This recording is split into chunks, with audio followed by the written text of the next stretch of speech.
my leader, Raila Amolo Odinga, all the politicians, the governors, my friend from the neighboring country, Kizza Besigye. I didn't see him as I came in.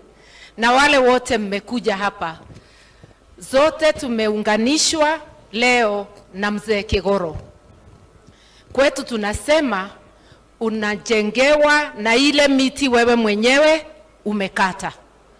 Ukiangalia utaona ile miti mzee Kigoro na familia yake wamekata.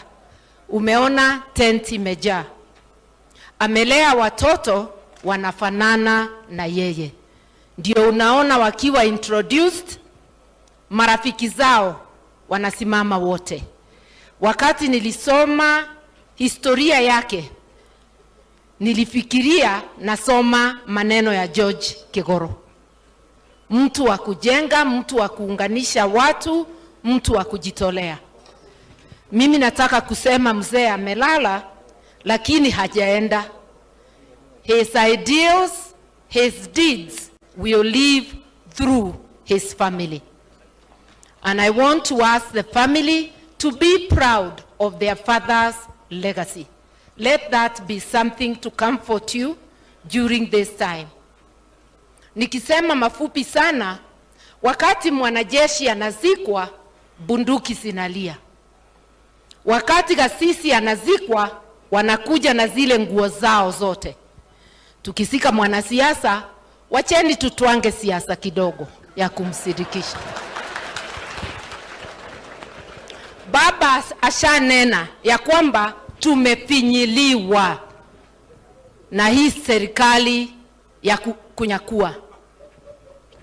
Hauwezi nyakua kila pesa ya mtu umwache bila chakula ukisema ni kodi unatafuta. Hauwezi ondoa pesa ya shule. Tulijua free primary na free secondary. Sasa tunasikia watoto wakiitishwa pesa kila mahali. Huwezi anza upanguzi kwa watoto wa university. Uwe na method ya kujua ni mtoto gani utapatia pesa, ni gani utagandamiza. Hiyo ni kuharibu elimu. Gharama ya maisha haiwezi panda mpaka kila mtu anatetemeka kwake nyumbani. Mimi nasema kwa vile mazungumzo haikuleta mambo ya gharama ya maisha, Wakenya mkumbuke katiba imekupatia nguvu.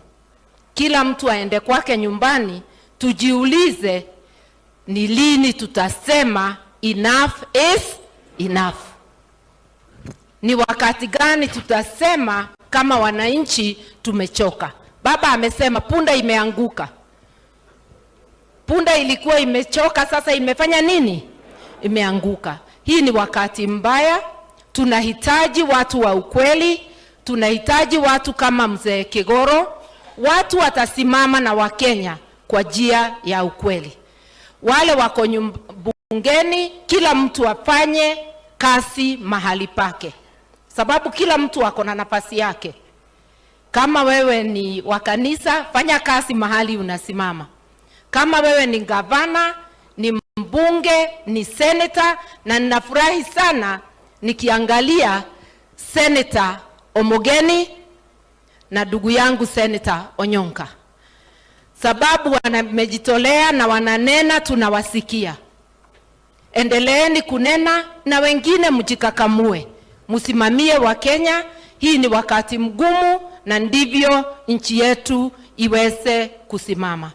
Mimi ningesema mzee Kigoro amefanya kazi yake. Sisi hatujui siku zetu hapa duniani ni ngapi.